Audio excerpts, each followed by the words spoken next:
কয় না বোরকা ফিন্দি।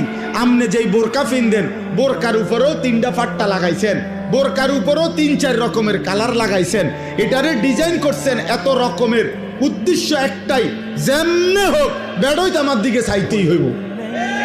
বেড়ই তুই যদি আন্দাজ তোরে ডাক্তার দিয়ে অপারেশন করে হলেও চাইবি বেড়া আমার, তাড়াতাড়ি চোখের চিকিৎসা কর বেড়া।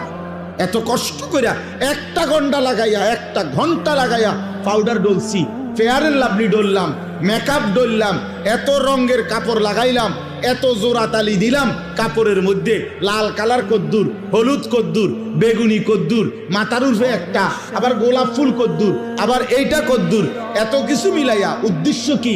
বখাটে রাস্তার দুশ্চরিত্র যারা প্রত্যেকটা পুরুষ আমাকে দেখতেই হবে।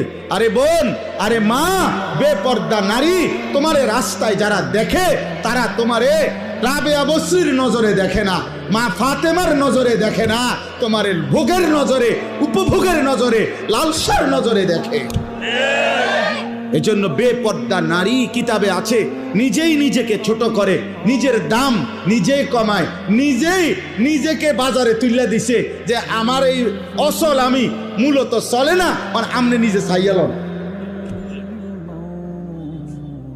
কথা তো ছিল নারীকে খুঁজে নিবে, কথা তো ছিল নারীকে তালাশ করে বের করবে, কথা তো ছিল 10 গ্রাম তালাশ কইরা 50 গ্রাম তালাশ কইরা চরিত্রবান নারী, ইমানদার নারী খুঁজে নিবে, খুঁজে নিবে। পুরুষ তালাশ করবে, বাপ তালাশ করবে, দাদা তালাশ করবে, মা তালাশ করবে, শাশি তালাশ করবে, ফুফি তালাশ করবে যে একটা ভালো মেয়ে কোথায় পাওয়া যায় নাকি।